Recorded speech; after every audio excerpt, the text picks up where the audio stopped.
देखिए, पहली बात तो ये अडवाणी जी का नाम इसमें आप डाल रहे हैं, मैं जी इससे बिल्कुल सहमत नहीं हूँ। जी और जहां तक बीजेपी और कांग्रेस, बीजेपी और भाजपा गठबंधन की जो आप बात कर रहे हैं, जी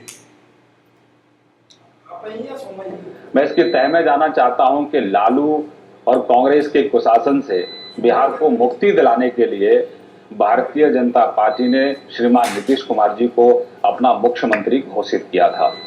और हमारा लक्ष्य था कि हम बीमारू बिहार नहीं, श्रीकांत जी, उस बात पर हम वापस आएंगे, उस पर हम चर्चा करेंगे। हम आपसे ये चाहते हैं, हम दर्शक भी ये चाहते हैं कि क्यों इस बात पर यकीन ना किया जाए कि आडवाणी इसके पीछे नहीं हो सकते, इसका हमें तर्क दीजिए।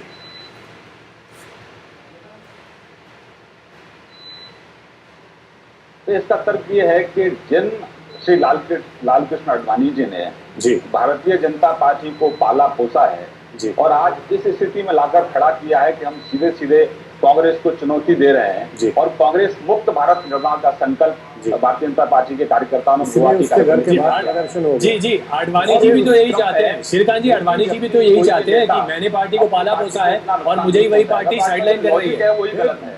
उसके घर के बाहर में प्रदर्शन हो रहा है, एक साइड से नीतीश कुमार जी का यहाँ पर राजपोशी हो रही है, दूसरे साइड से वही नीतीश, ये एक साइड से मोदी जी के राजपोशी हो रहे हैं, दूसरे साइड से वही मोदी जी ने एल.के. आडवाणी जी को जो 2 सीटों से लेकर 186 तक आपको पहुंचाया। आपने मैं संजय जी मैं वापस आऊंगा क्योंकि आपको बहुत मजा आ रहा है, क्योंकि ये चीजें जो है, जो जब विरोधी के घर में आग लगी हुई है तो आप तमाशा देख रहे हैं। मैं आपसे बात करूंगा, लेकिन पहले उदय जी के मैं उदय जी के पास जाऊंगा।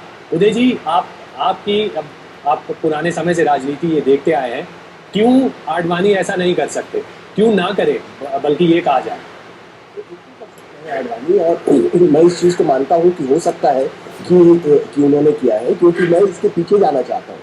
2005 से आडवाणी जी की जो यात्रा है राजनीति में जी, वो अपने आप को सेक्युलर साबित कराने की यात्रा है जी। और इसकी वजह मात्र एक है कि भारतीय जनता पार्टी के नेतृत्व से बड़ा एनडीए के नेतृत्व और एनडीए के प्रधानमंत्री पद के दावेदार बनना चाह रहे थे वो 2005 के बाद से, जब से उनको लगा कि अटल बिहारी वाजपेयी के बाद भारत में भारतीय जनता पार्टी का नेतृत्व अगर जो होगा वही एनडीए का नेतृत्व होगा। और इस वजह से एनडीए तभी एक मत से सब किसी को मानेगी जबकि उसका सेक्युलर इमेज होगा। मैं 2005 के बाद से मुझे लगता है कि आडवाणी जी की यात्रा बहुत ही सोची समझी यात्रा है। यहाँ आने के बाद भी जब नरेंद्र मोदी पर बवाल मचेगा, चारों तरफ से जब बवाल मचेगा तो बात आएगी कि एनडीए का कौन सा उम्मीदवार होगा जो कि प्रधानमंत्री पद का दावेदार होगा। बिल्कुल, तो ऑब्वियसली वहाँ लाल कृष्ण आडवाणी है और राजनाथ सिंह है, ये 2 ऐसे नेता हैं जो कि एनडीए में सर्वसम्मति से हो सकता है प्रधानमंत्री पद के दावेदार बन जाए। तो आपका जो सवाल है नरेंद्र, मैं उससे इत्तेफाक रखता हूँ कि हाँ हो सकते हैं। बिल्कुल बिल्कुल बिल्कुल। गौरीशंकर नागन साहब हैं हमारे साथ जेडीयू के। गौरीशंकर जी, माना जाए कि आडवाणी खिला रहे हैं और नीतीश खेल रहे हैं? आडवाणी खिला रहे हैं और नीतीश खेल रहे हैं। नहीं, ऐसा है कि आडवाणी साहब खेल रहे हैं या खिला रहे हैं नहीं, हम तो बिहार की बात करेंगे। बिहार का तो मुद्दा है। बिहार में ऐसा है कि एनडीए एनडीए है, लेकिन चुनाव में हम लोग जीत कर आए हैं नीतीश कुमार के नाम पर। माननीय मुख्यमंत्री नीतीश कुमार के नाम पर ही 2 पाली चुनाव हमने जीता। आज अगर कोई अकेले लड़ना चाहेगा तो 90 से सीधे 40 पर चला आएगा। और ऐसी स्थिति में बिहार में आडवाणी साहब जो है, आडवाणी साहब ने पाला पोसा है इस पार्टी को, इसमें संदेह नहीं है। नहीं, आपको इतनी हमदर्दी क्यों? नहीं, आपको इतनी हमदर्दी क्यों है आडवाणी से? इसको सलाखों के पीछे रहना चाहिए। नहीं, आपको इतनी हमदर्दी क्यों है? बिहार एनडीए का सबसे बड़ा नेता हो गया, भारतीय जनता पार्टी का सबसे बड़ा नेता हो गया, हम लोग इसको पसंद नहीं कर रहे हैं। जी।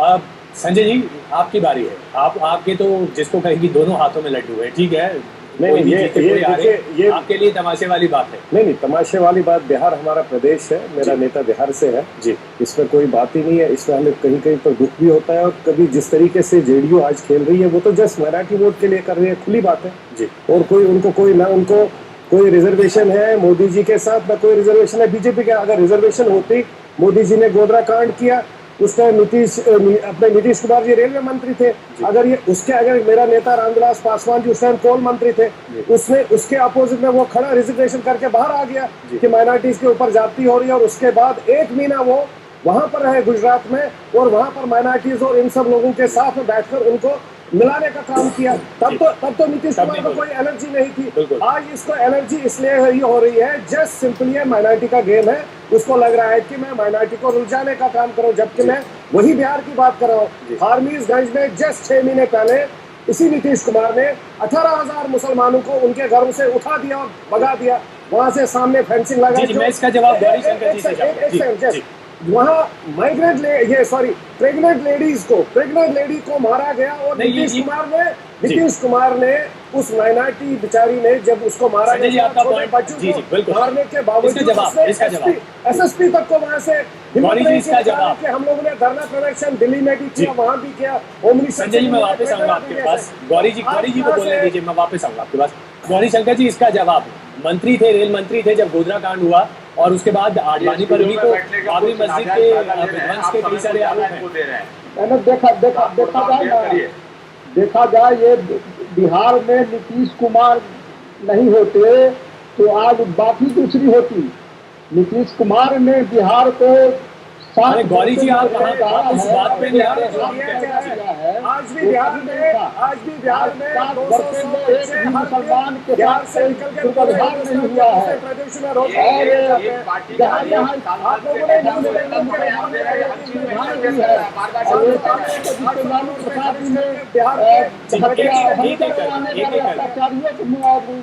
और किया था। हम लोगों ने उसको वैसे लोगों को जो दंगा में अपमानित हुए थे उनको हम लोगों ने पेंशन देने का काम किया। आडवाणी को